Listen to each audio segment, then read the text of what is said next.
Pen drive ಇಂದ ಆಗಿರೋ ಗೆಲುವು. ಈಗ ನೀವು ಮಾಧ್ಯಮದವರು ಇದನ್ನೇ ಹೇಳೋದು, ನೀವು ಯಾವತ್ತು ತೋರಿಸಿರಿ ಹೇಳಿ ಪೆನ್ ಡ್ರೈವ್ ನಿಮ್ಮ ಇದರಲ್ಲಿ. ಅವನು ಫಾರಿನ್ಗೆ ಹೋಗಿ ಆದ 2 ದಿವಸದ ಮೇಲೆ ಅವನು 26 ಕೋಟಿ ಆಗಿ ಫಾರಿನ್ಗೆ ಹೋಗಿದ್ದಾನೆ. ನಾವೆಲ್ಲ ಸರ್ಕಾರ ಅವ್ರಿಗೆ ಸರ್ಕಾರಕ್ಕೆ ಗಮನಕ್ಕೆ ಬಂದದ್ದೇ 27ನೇ ತಾರೀಕು.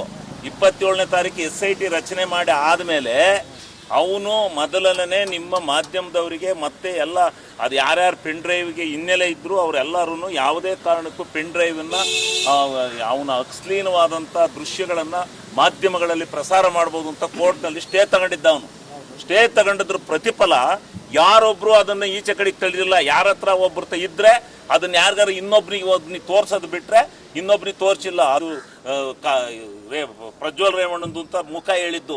ಅಲ್ಲಿವರೆಗೂ ಯಾರಿಗೂ ಇದು ಗೊತ್ತಿಲ್ಲ. ಪೆನ್ ಡ್ರೈವ್ಗೂ ಇದಕ್ಕೂ ಸಂಬಂಧ ಇಲ್ಲ. ನಾವು ಪೆನ್ ಡ್ರೈವ್ ಇಲ್ಲ, ಪೆನ್ ಡ್ರೈವ್ಗೋಸ್ಕರ ಗೆದ್ದಿದ್ದೀವಿ ಅಂತ ನಾವು ನಮ್ಮ ಕಾರ್ಯಕರ್ತರಿಗೆ ಯಾಕೆ ಅವಮರ್ಯಾದೆ ಮಾಡ್ತೀರಿ? ನಾವು ಭಾಳ ಕಷ್ಟಪಟ್ಟು ಹೋರಾಟ ಮಾಡಿ ಭಾಳ ಶ್ರದ್ಧೆಯಿಂದ ಗೆದ್ಕೊ ಬಂದಿದ್ದೀವಿ. ನಮ್ಮ ಹೋರಾಟದ ಫಲ ಇದೆ ಇದರಲ್ಲಿ. ಅದು ಬಿಟ್ಬಿಟ್ಟು ಯಾವುದೋ ಪೆನ್ ಡ್ರೈವ್ಗೆ ಯಾಕೆ ಹಾಕ್ತೀರಿ? ಪೆನ್ ಡ್ರೈವ್ ಬಂದದ್ದು ನೀವು ತೋರಿಸಿದ್ದು ಯಾವತ್ತೇಳಿ?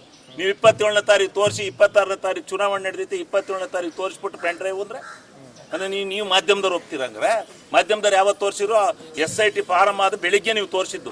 ಅಲ್ಲಿವರೆಗೂ ಯಾರು ತೋರಿಸಿದರು? ಯಾರಿಗೆ ಗೊತ್ತಿತ್ತು ಹಿಂಗೆ ಐತೆ ಪೆನ್ ಡ್ರೈವ್ ಅಲ್ಲಿ ಐತೆ ಅಂತ? ಯಾರಿಗೆ ಗೊತ್ತಿತ್ತು? ಅವನು ಯಾರೋ ದೇವರಾಜೇಗೌಡ ನಾನು ಪತ್ರಿಕಾಗೋಷ್ಠಿ ಮಾಡಿದ್ದೆ ಅವತ್ತು. ಪೆನ್ ಡ್ರೈವ್ ಸಿಗಾಕೊಂಡು 3 ದಿವಸದ ಮೇಲೆ ನನ್ನ ಹತ್ರ ಇತ್ತು, ನನಗೆ ಯಾರೋ ತಂದು ಕೊಟ್ಟದ್ದ, ನಾನು ಅದು ಸೀಲ್ ಮಾಡಿ ಇಟ್ಟಿದ್ದೆ ಅಂತ ಹೇಳಿದ್ದ ಅವನು. ಅವೆಲ್ಲ ನಮ್ಗೇನು ಗೊತ್ತಿರುತ್ತೆ? ಒಳ್ಳೆ ಒತ್ತರದಲ್ಲಿ ನಡೆದಿರೋದು ಏನು ಹಾಸನ ಜಿಲ್ಲೆ ಜನಕ್ಕೆಲ್ಲ ಗೊತ್ತುತ್ತಾ? ಯಾರಿಗಾರ ಗೊತ್ತಿದ್ರು ಒಂದು 25-30 ಜನ ಗೊತ್ತಿರ್ಬೋದು. ಅದು ಕೋರ್ಟ್ರ ಸ್ಟೇ ಐತಪ್ಪ, ನಾವೆಲ್ಲರ ಅನೌನ್ಸ್ ಮಾಡಿಬಿಟ್ರೆ ಎಲ್ಲಿ ನಮ್ಮನ್ನು ತಗೊಂಡು ಕೋರ್ಟ್ರಲ್ಲಿ ಕಟ್ಕಟ್ಟೆ ಇಟ್ಟಿಸ್ತಾರೋ ಆಮೇಲೆ ಅಂತ ಹೇಳ್ಬಿಟ್ಟು ಕಂಟೆಂಪ್ಟ್ ಆಫ್ ಕೋರ್ಟ್ ಆಗುತ್ತೆ ಅಂತೇಳಿ ನಡಿ ಈಗ ಶುರು ಮಾಡೋಣ.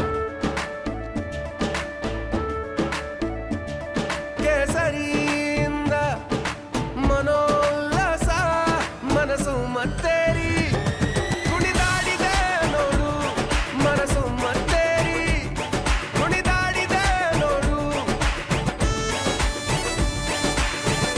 ಕ್ಷಣ ಕ್ಷಣವೂ ಆಚರಿಸಿ. ಪ್ರಚಾರ ಮಾಡಲಿಲ್ಲ, ಒಬ್ರು ಪ್ರಚಾರ ಮಾಡಲಿಲ್ಲ. ಗೊತ್ತಿಲ್ಲ ನಮ್ಗೆ ಯಾರಿಗೂ. ನಮಗೆ ಗೊತ್ತಿಲ್ಲ MLAಗಳ ನಮಗೆ ಅದೇನು ಅಂತ ಗೊತ್ತಿಲ್ಲ ಅಂತ ಅಂದ್ರೆ ಊರೂರಲ್ಲಿ ಪೆನ್ ಡ್ರೈವ್ ಅನ್ನು ಸುರಿದದ್ದು 26ನೇ ತಾರೀಕು ಸಂಜೆ, ಎಲೆಕ್ಷನ್ ಇದಾದ ಸಂಜೆನ ಏನೋ ಯಾರ್ಯಾರು ಶುರು ಮಾಡಿರೋ, ಯಾವನ್ ಸುರಿದ್ನೋ ಯಾವನ್ ತಗೊಂಡು ಹಾಕಿದ್ನೋ ನಮಗೆ ಗೊತ್ತಿಲ್ಲ.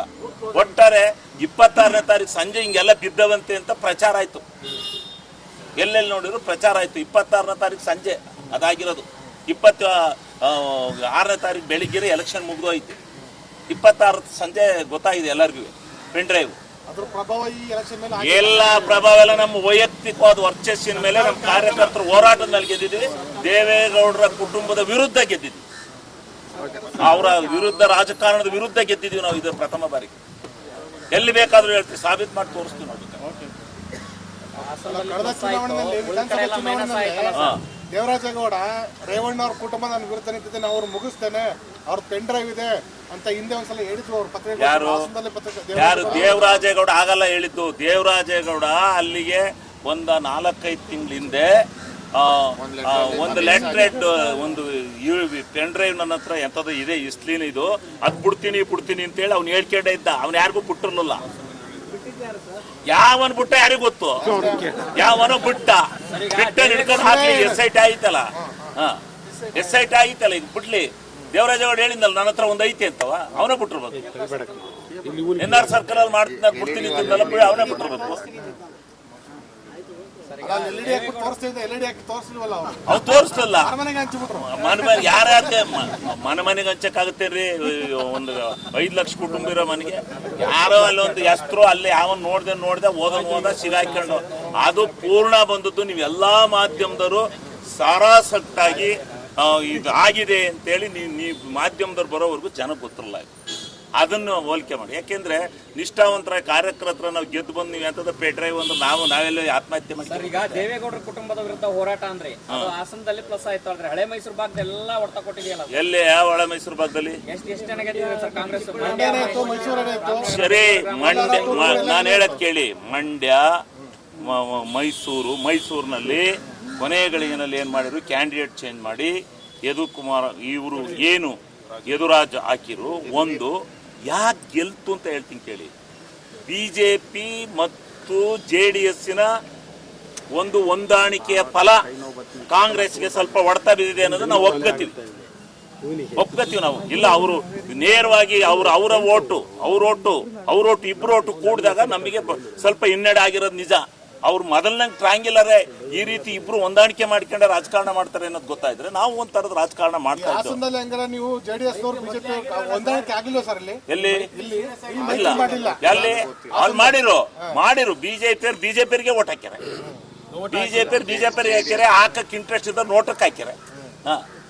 ಆ ಓಟ್ಗಳು ನಿಮ್ಗೆ ಟ್ರಾನ್ಸ್ಫರ್ ಆಗಿಲ್ಲ? ನಮಗೆ ಟ್ರಾನ್ಸ್ಫರ್ ಆಗಿಲ್ಲ. ನಮಗೆ ಅವ್ರು 8,000 ಓಟು ನೋಟ್ ಹಾಕ್ಯಾರೆ. ಅವ್ರಿಗೆ ಈ ಬಿಜೆಪಿಗೆ ಹಾಕಕ್ಕೆ ಇಂಟ್ರೆಸ್ಟ್ ಇಲ್ಲ, JDSಗೆ ಹಾಕಕ್ಕೆ ಇಂಟ್ರೆಸ್ಟ್ ಇದ್ದ ನೋಟಕ್ಕೆ ಹಾಕ್ಯಾರೆ. ಅದರಿಂದ ನಮಗೆ ಯಾವುದೇ ಥರದ ಸಮ್ಮಿಶ್ರ ಸರ್ಕಾರದ ಇಲ್ಲ. ನಾವು 1 ಲಕ್ಷದ ಮೇಲೆ ಗೆಲ್ತೀವಿ ಅಂತಿದ್ದೆವು. ಆದರೆ BJP ಮತ್ತು ಏನು JDS ಎರಡು ಸಮ್ಮಿಶ್ರ ಒಂದಾದೋ ಆ ಎರಡೂ ಕಾರ್ಯಕರ್ತರು ಯಾಕೆಂದ್ರೆ ಅವರು MLA ಎಲೆಕ್ಷನಲ್ಲಿ 3 ಲಕ್ಷ ಓಟ್ ತಗೊಂಡಿದ್ರು BJP ಎಲ್ಲ ಕಾನ್ಸ್ಟಿಟ್ಯೂನ್ಸಿಂದ. ಅವರು 3 ಲಕ್ಷದ ಓಟ್ನ ನಾವು ಅಷ್ಟು ಸುಲಭಕ್ಕೆ ಅಲ್ಗಳಿಯಕ್ಕಾಗಲ್ಲ. ಪ್ರೀತಮ್ ಗೌಡ್ರು ಏನೋ ನಿಮ್ಮ ಸರಿ ಅಭ್ಯರ್ಥಿಗೆ ಸಪೋರ್ಟ್ ಕೊಟ್ಟು ನೋಡ್ರಿ, ಪ್ರೀತಮ್ ಗೌಡ್ರು ಅವರು BJPಗೆ ಸಹಾಯ ಮಾಡಿದ್ದಾರೆ. BJP ಜೊತೆ ಕ್ಯಾನ್ವಾಸ್ ಮಾಡಿದ್ದಾರೆ, ಮೆರವಣಿಗೆ ಮಾಡಿದ್ದಾರೆ. BJP ಯಾವ ಓಟ್ ಯಾರಿಗೆ ಹಾಕಿರೋ ನಮಗೆ ಗೊತ್ತಿಲ್ಲ, ನಾವೇನು ನೋಡಕ್ ಹೋಗಿಲ್ಲ. ಓಟ್ ಯಾರಿಗೆ ಹಾಕಿರೋ ಗೊತ್ತಿಲ್ಲ. ಅವರಂತೂ ನಮಗೆ ನೇರವಾಗಿ ಬಂದು ಸಪೋರ್ಟ್ ಮಾಡಿಲ್ಲ.